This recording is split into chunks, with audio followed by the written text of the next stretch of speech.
What happens when the lights fade on Hollywood's golden age and the shadowed corners of cinema begin to whisper again? Imagine lost reels flickering in a basement, faces once famous now forgotten, stories that redefined danger and morality buried beneath dust.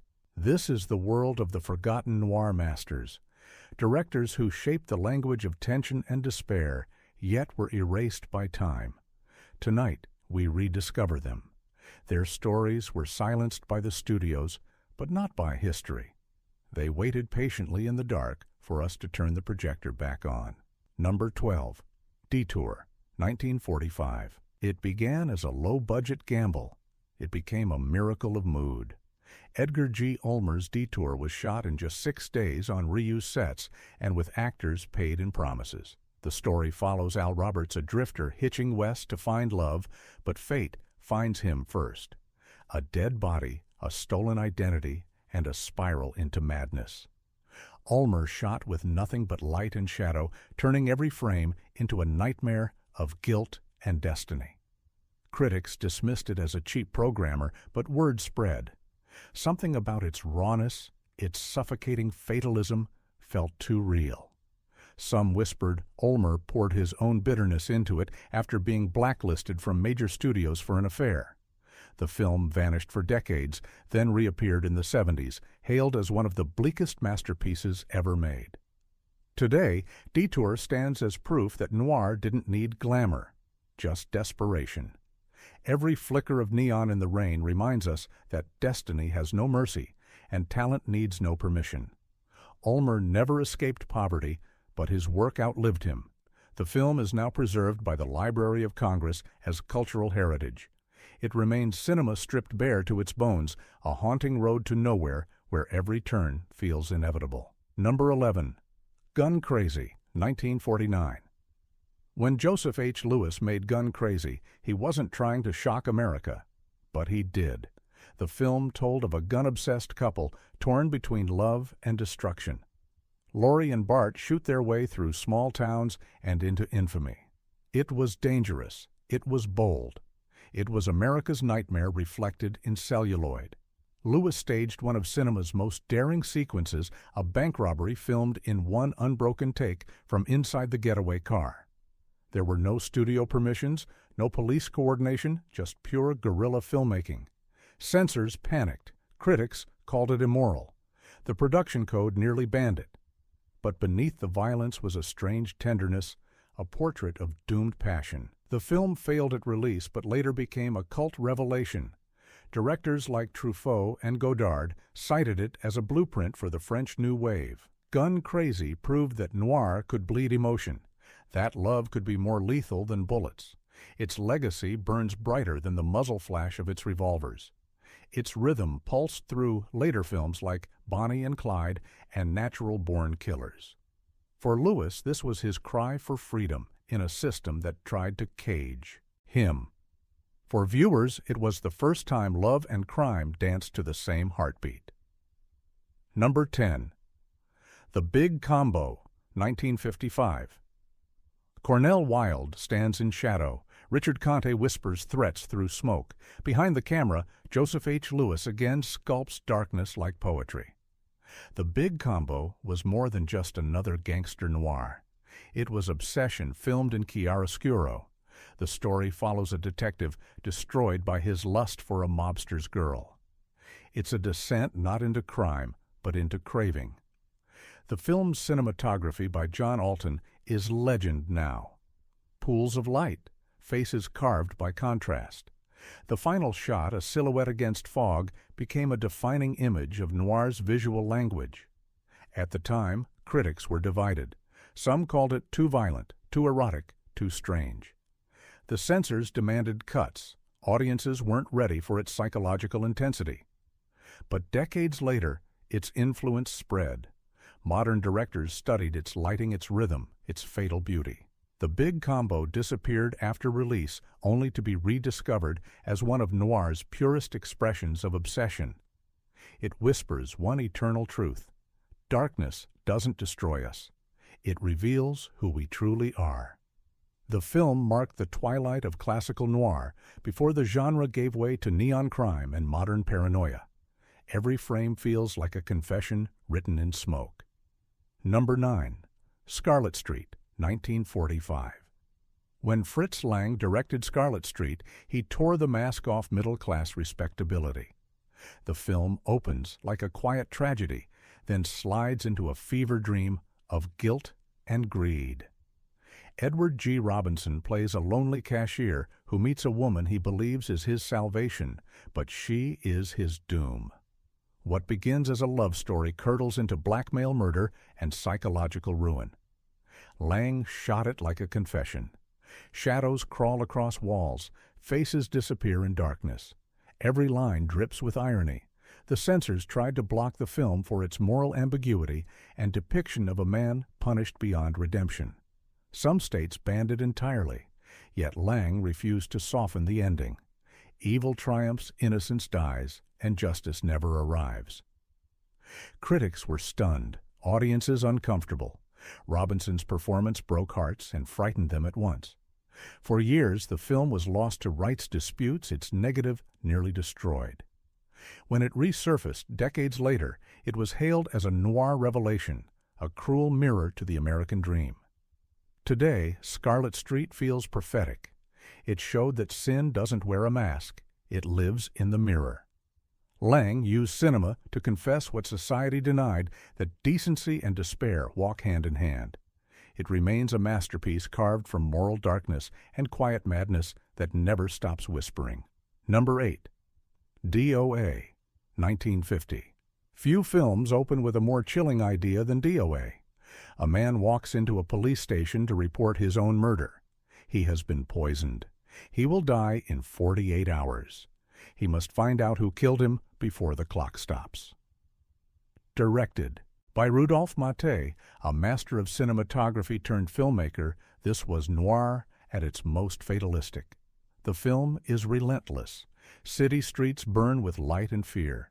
Bars and hotels blur into nightmare corridors. The dialogue crackles like gunfire. Maté's camera never rests, following the doomed man through a maze of betrayal. When it premiered, some critics found it too grim, too hopeless. Others called it a revelation of pure tension. It was banned in parts of Europe for glorifying despair, but audiences loved its cruel symmetry. The poisoned man's search for truth became a symbol of post-war anxiety of a world poisoned by corruption and paranoia. Over time, DOA became a noir legend. Remade many times, yet never equaled its original power, still feels modern. The ticking of its invisible clock echoes in every crime thriller since. It teaches one haunting lesson, that truth once known can kill faster than any poison. Maté's vision of life, fading frame by frame, remains one of cinema's most haunting heartbeats. Number 7. The Hitchhiker, 1953. Ida Lupino broke every rule. She was one of the few women directing in the age of noir, and The Hitchhiker proved she was fearless. Based on a true crime case, it follows two friends on a road trip through Mexico who pick up a hitchhiker who turns out to be a killer. What unfolds is a brutal psychological trap, filmed under desert suns and moral pressure. The production was cursed with delays and studio fears. Executives doubted a woman could handle such grim material. Lupino ignored them. She shot in harsh, real locations to strip away glamour, leaving only terror and survival. The story's realism unsettled censors. Violence and claustrophobic tension made it one of the most disturbing noirs of its decade. When released, critics called it shocking. Some towns refused to screen it. Yet time proved Lupino right. The film was years ahead of its era, showing not fantasy, but fear. It's a tale of male pride stripped bare by danger, a reminder that evil doesn't need mystery, only opportunity. Decades later, The Hitchhiker was added to the National Film Registry as a landmark in both noir and feminist history. It stands as proof that courage behind the camera can turn darkness into revelation. Lupino's voice echoes still raw, defiant, and utterly alone in the desert of Hollywood. Number 6. T-Men, 1947. Before television crime dramas, before true crime documentaries, there was Anthony Mann's T-Men. It exploded onto screens like a moral ambush, showing the United States Treasury's undercover agents waging war on counterfeiters. Filmed with unflinching realism, it blurred the line between newsreel and nightmare. Mann teamed with cinematographer John Alton to create imagery that felt carved from obsidian. Shadows swallowed faces, light exposed guilt. Every frame felt radioactive with tension. The film was a government collaboration disguised as entertainment. Treasury. Officials provided real cases and equipment, yet the line between truth and propaganda vanished fast. Mann's vision turned the agents into anti-heroes, haunted by the violence they used in service of justice. Critics praised its style, but censors grew wary. The brutality shocked audiences used to cleaner crime stories. Executives worried it glorified federal cruelty. Filmed on location in Los Angeles and Detroit, T-Men showed alleyways dripping with sweat and fear. Its atmosphere was suffocating. When agents pose as criminals, they begin to lose their souls. The ending offers no victory, just weary survival. Over time, T-Men became a noir textbook for filmmakers across continents. Directors from Melville to Scorsese studied its composition, its moral rot, its human decay. Mann would go on to westerns, but the despair of T-Men never left his work. It taught that justice is never pure, that light itself can be a weapon. The legacy of T-Men lies not just in its technique, but in its confession. The real crime was how easy it was to become what you hunt. Number 5. The Prowler, 1951. Joseph Losey's The Prowler is one of noir's strangest and most subversive nightmares. At first it seems simple. A lonely housewife calls the police to report a prowler outside. A charming officer arrives. Then the real invasion begins. Van Heflin plays Webb Garwood, a cop who sees not duty, but opportunity. The film slowly unravels into madness, manipulation, and murder. Lucy made it during the height of paranoia, when McCarthyism was tightening its grip. His own politics had already made him a target. He poured that tension into every frame. The story feels like a metaphor for surveillance power and corruption. The Prowler was written by blacklisted screenwriter Dalton Trumbo under a fake name. That secret alone nearly doomed the picture. When released, critics didn't know what to make of it. It looked like a crime film, but felt like a confession. Censors demanded changes to hide the story's moral ambiguity. Lucy refused and soon fled to Europe to escape political persecution. The film vanished for decades, buried by fear and politics. Rediscovered in the 80s, The Prowler emerged as a noir masterpiece ahead of its time. Its cold domestic settings and psychological tension predicted the thrillers of later decades. Beneath its surface, it's a study of American obsession with status and control. The Prowler isn't just outside. He's inside the system, inside the mind. Losey's direction makes every doorway a trap, every glance a threat.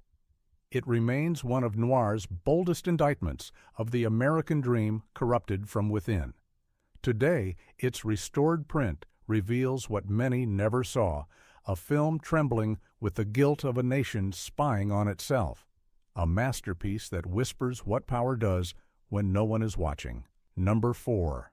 Raw Deal, 1948. Anthony Mann returned to the underworld with Raw Deal, a story so dark it nearly slipped past the censors entirely. Dennis O'Keefe plays Joe Sullivan, a convict who escapes prison with help from his lover, but the promise of freedom is poisoned by betrayal. The film unfolds as a love triangle wrapped in fate, narrated by the woman doomed to lose him. John Alton's cinematography turns the world into a tomb of silhouettes. Flames light prison walls, faces blur in gunfire. The violence feels both stylized and terrifyingly real. Critics called it one of the bleakest noirs ever filmed. No one is innocent here. Everyone wants escape. Mann fought the studio to keep the ending intact. Executives begged for redemption. Mann refused. He wanted tragedy. He got it. When Raw Deal premiered, it shocked audiences. The voiceover narration by a female lead added a ghostly fatalism unlike anything else in noir. Reviewers couldn't believe such melancholy could come from a B-picture budget. Years later, scholars hailed it as a turning point in visual storytelling. Its blend of psychology and expressionism influenced directors from Kubrick to the Coen brothers. Yet for decades it was hard to find prints missing, lost or damaged. Today, Raw Deal stands as one of the purest distillations of noir despair. It's not about crime, but consequence. Every decision burns like a match in the dark. Man proved again that in the shadows of post-war America, the real prisons were built from guilt and longing. The film's final image, a slow fade into black, feels less like an ending and more like a punishment that never stops repeating. Number 3. Kansas City, Confidential, 1952.